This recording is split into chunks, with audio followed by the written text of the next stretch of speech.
Welcome to another Starting Grid. I'm Ian Garty. In tonight's programme we're on a high-speed journey through the exciting world of motorsport when we revisit Paul Jackson. We're taking a look at some rich kids and their rich cars, and we'll compare the market when it comes to buying your first car plus loads more. But first, let's start the way we mean to go on, fast and furious on the University Motorsport team, taking a look at Formula Ford.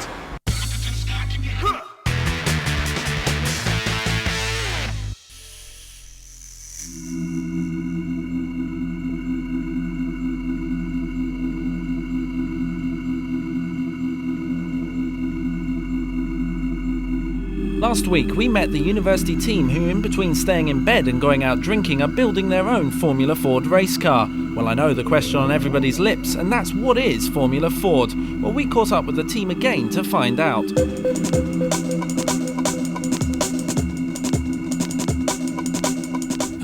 Formula Ford, as you can see, are they're single-seater cars, which means obviously there's one seat. The seat's positioned in the middle of the car as well, and they all have the open-style wheels, as you can see. They're all powered by the Ford engine, the Ford Kent engine. It's a 1600cc engine, which is mildly tuned to give about 100 horsepower. The cars weigh in the region of 460 to 480 kilos. There's no aerodynamic features on the car at all. In fact, it's mandated within the rules that there should be no features that are capable of generating any downforce. That is obviously the opposite to what you see on Formula 1 cars, where they're quite heavily fitted with aerodynamic features, rear wings and front wings being the most obvious of those assemblies. So really the crux of it is that Formula Ford are controlled by a particular engine. The chassis has to be made from steel, tubular steel, and they run on control tyres as well. Formula Ford originated in Great Britain, with the first race being held at the Brands Hatch race circuit in July 1967, where the race was won by Ray Allen. The original Formula Ford cars were made for the purpose of providing low-cost training in single-seater racing cars to the pupils of Brands Hatch Motor Racing Stable.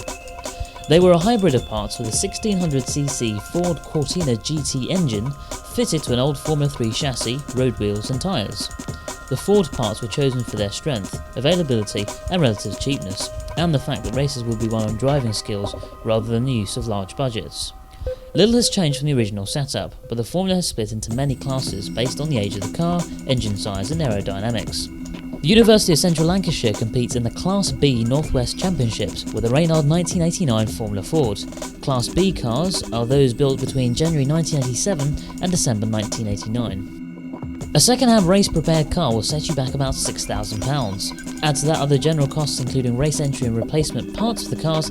Despite the obvious increase in costs over the years, and in spite of advancing technologies, the main factors for success are still the same as they were over 30 years ago.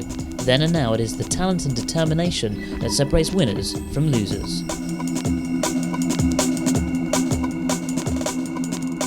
At the end of the day, this is the most competitive and the best championship in the country. Good answer. Without a doubt.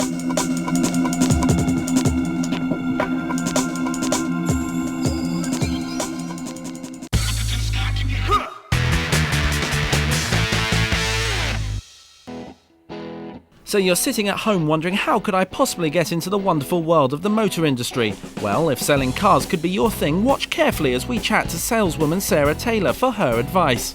My name's Sarah Taylor. I'm a retail sales executive for Peugeot. I've been in sales for the past 10 years, and my actual job before that was in fashion. And I thought, you know, the car industry, car trade is very male dominated, and really just want to show those guys what women can actually do. Well, I've actually been here for about 5 weeks. Again, it's, you know, you're meeting people all the time, the customers walking through the door. You get great satisfaction out of actually selling a car. Training wise, been on a week's training with Peugeot, basically going from meeting to greeting, qualifying the customer, presenting the car, going on test drives and hopefully getting the orders. Like I said, I've been in sales for 10 years. If you can sell something, it doesn't matter what the product is. If you've got that ability, and you know, people say it's the gift of the gab, but it isn't the gift of the gab. Any tips? Really just go for it. If you want to do it, just do it. Apply for the job. You know, as long as you've got the get up and go and the confidence, To meet people, that's what it's all about, and it's personality at the end of the day. If you've got the personality, got the go, just go for it. I would recommend working in the car industry because it's very rewarding when you do actually sell a car. You go home very satisfied and gives you a buzz for the next day, and you earn a lot of money. I want to earn a lot of money, and I know I can. I'll do anything to sell a car.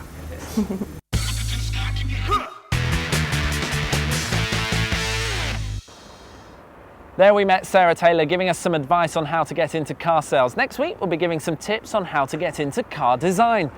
Now if you're still at college and your parents have just bought you a brand new Mercedes SLK, you'd be pretty happy, or would you? Let's meet one lad who had his reasons for not being over the moon when his Audi A3 had been swapped for a shiny new Merc.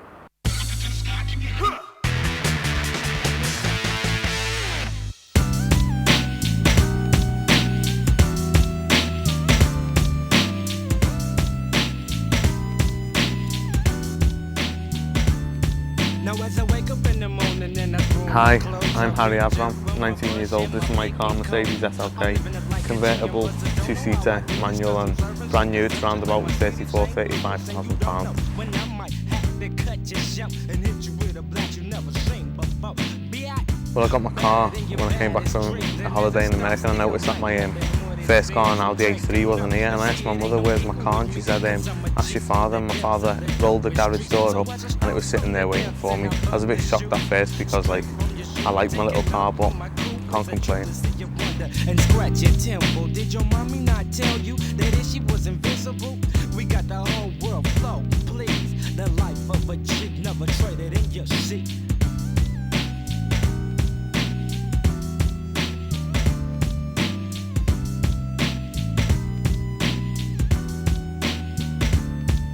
Yeah, I do get a lot of unwanted attention, especially in college, do you know what I mean? When people are outside having a cigarette break, they just gawp at me when I'm driving past, and I don't need this type of pressure. And all my teachers are saying to me, oh, whose is that car, whose is that car? And I've got to lie and say it's my mum's because I'm embarrassed about it.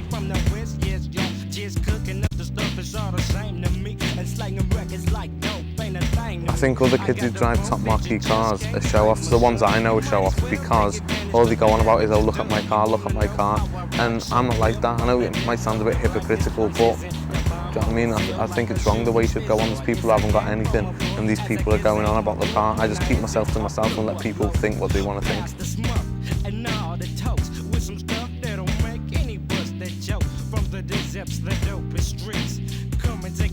I'm embarrassed to have a car like this.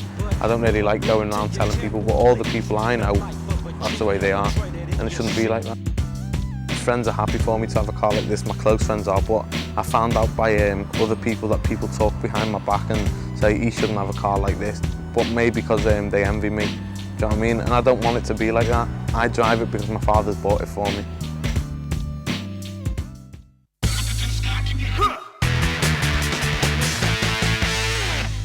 Well, it's time to take a pit stop, but coming up in part 2, we go drag racing with Paul Jackson. In our weekly guide to buying your first car, we'll be checking out some of the best buys available, and I'll be testing out my skills on those country roads. See you soon.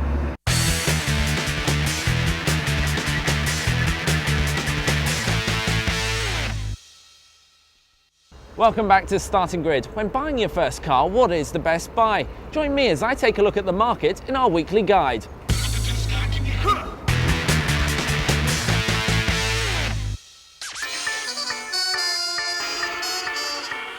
Hello and welcome to your weekly guide to finding your first set of wheels. Last week we looked at the best places to buy, but what car will your precious cash actually buy? If you're young, that awful conflict between head and heart is at its highest. The heart wants a fast, flashy machine to wow the mates and the babes, but your head tells you to be sensible and cuts that budget in half. Here are our suggestions for a practical middle ground. The Citroën Saxo has been an incredible success, especially since the car's based on an old Peugeot 106 design. But Citroën's styling changes, enhancements and pricing policy has made it a firm favourite with younger buyers, who enjoy the responsive handling and peppy engines.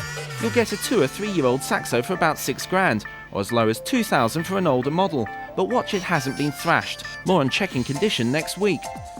Citroen's cousin Peugeot have some good contenders. There are still some legendary 205s around.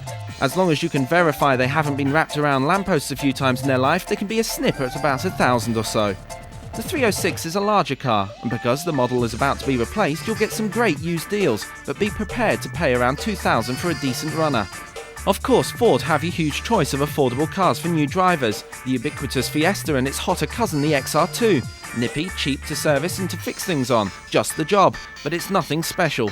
If you can stretch to about 2,500, you'll be able to get an early Ford car, wacky styling and image while still keeping the driving dynamics of the Fiesta it's based on. Try to avoid the old Escort unless you really need the space. With the used values dropping like stones, they may seem like bargains. But before the Focus rescued Ford's fortunes in this area, the Escort really lost its way. Far better to consider the Vauxhall equivalents. Even the good old Cavalier is a solid proposition, especially if you're doing long distance mileage. Plus the first Corsa models will give you few problems if they've been looked after. Finally, a few German suggestions, both from the VW camp. Polos and early Golfs have been built to last, and as with most German models, won't lose as much when it comes to sell on. Servicing and repairs can be pricey though, unless you've the confidence to do this yourself. That's all for this week. Next time I'll be telling you what to look for before handing over your readies.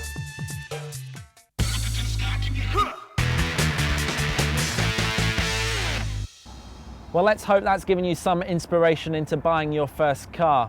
Did you know that 1 in 3 people who have ever owned a car have owned a Fiesta at some point in their life? Or that 1 in 3 hot hatches sold last year were Citroen Saxos? Anyway, talking about selling, in part 1 we took a look at how to get into car sales. Well now, let's take a look at how to get into car sales on the cheap.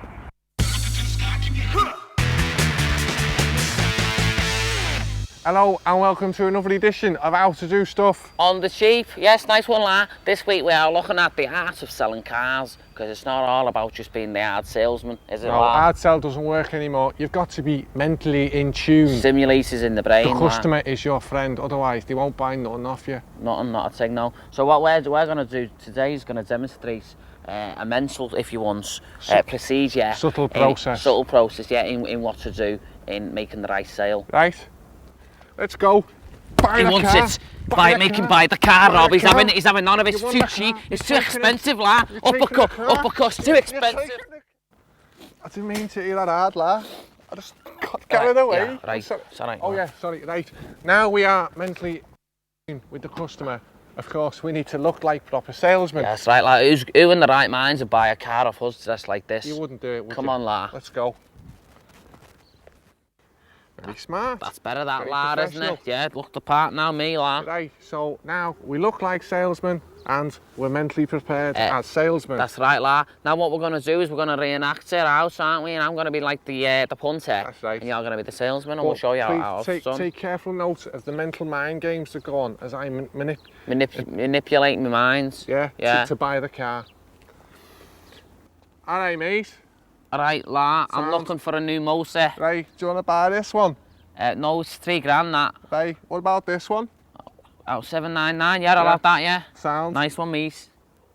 Alright there, nice one, that's it for this week. I hope you've learned a lot from us there, from lad and myself and that, yeah? Absolutely, but one final tip that's important, if you do sell like a rake of cars in a week, make sure you move premises to next week, so when you bring them back, they can't find you. That's it, and the taxman as well, you've got to get that hard. Oh yeah. Oh, of course. Do you keep the money under your duvet? Yeah, I do, yeah. We have to, though. Right, that's it then, we'll see you next week, nice one. Thanks for watching.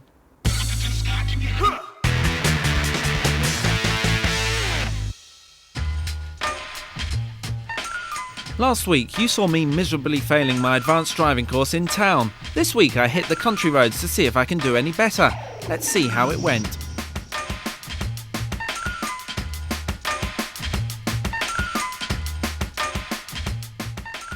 What are the main things I should be looking out for when I'm... You've also obviously got the problem of dealing with things like tractors, farmyard animals, horses.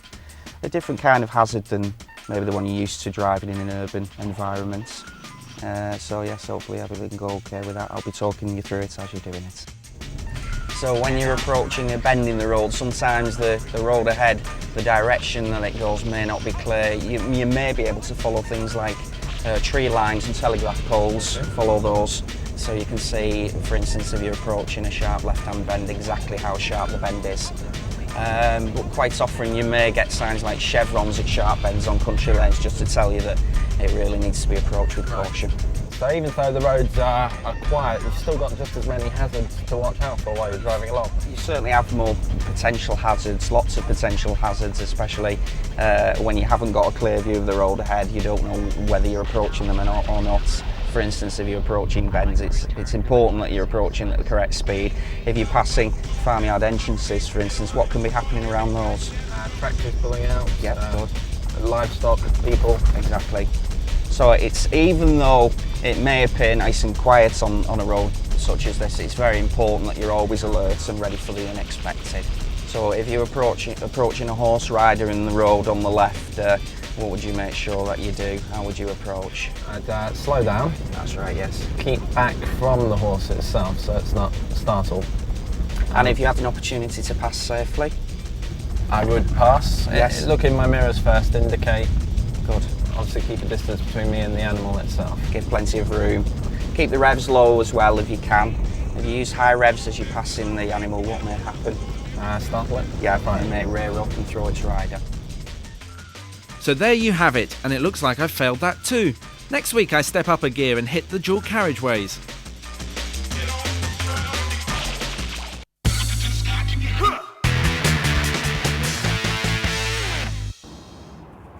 Well, as you can see, my Pass Plus course isn't going too well at the moment. Hopefully I can do a bit better next week as my instructor Craig takes me down the dual carriageways. Time now though to revisit Paul Jackson, the drag racer who's trying to make a big impression on the drag scene.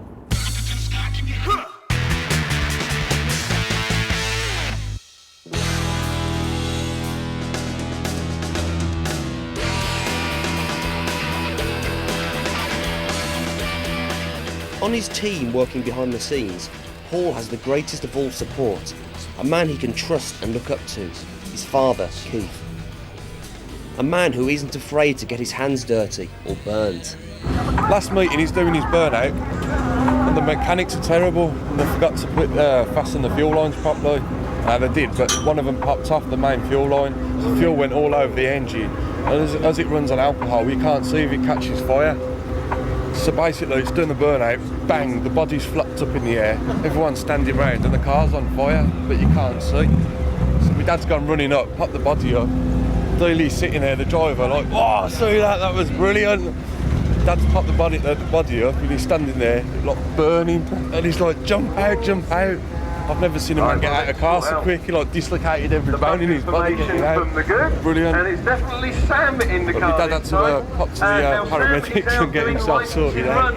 With some drivers reaching speeds nearing 200 miles per hour, the risk is high. It's dangerous for cars. It's pretty much smack split for the alcohol. Sorry, with the Top Funny car. Last year we were racing in alcohol, same sort of engine and that, but in a dragster. And older brother already races, coming up here. Got to about 3/4 track. Dropped some oil on the slicks. Span it round. It was upside down at 200 mile an hour. Going backwards on the barrier. Rolled it probably about 6 or 7 times sort of thing. The car was smashed to bits. Nothing left of it.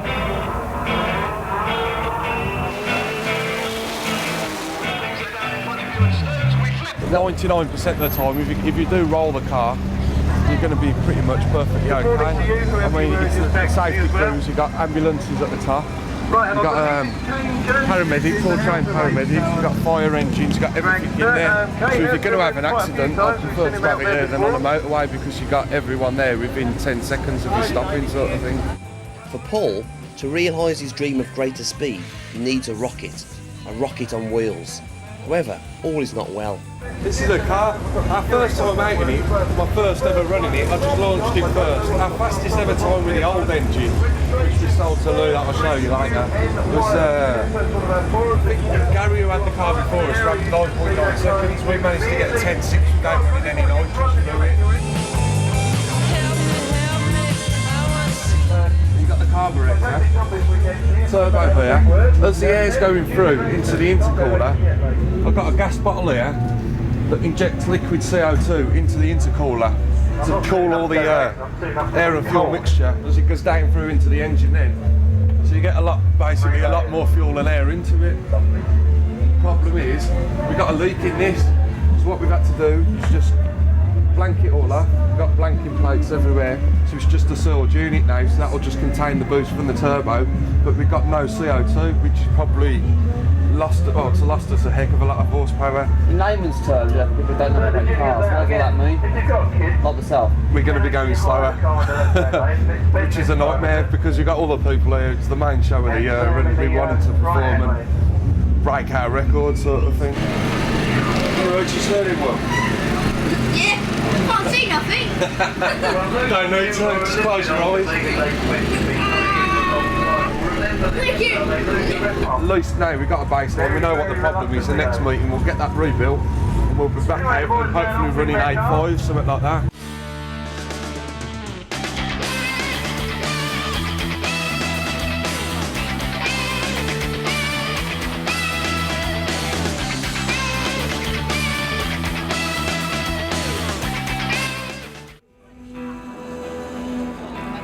In the US, drag racing is often blessed with brilliant sunshine, adding to the heat and power coming from the engines on show. However, this is not California. This is England, and it rains in England most of the time. Well, good when it's raining. A rain-covered track is not suitable for a dragster's slick tyres. Your track's pants. They need to spray a bit of glue on it, get it some heat into the track. We'll get out there. Bit of a nightmare, but we'll get out there.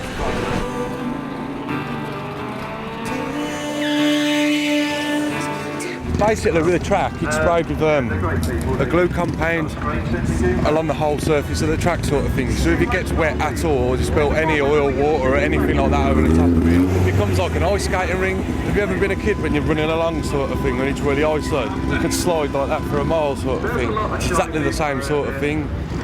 It's when you've got slicks and horsepower and it is damp, you're going to hit the barrier sort of thing, and obviously safety is a big concern.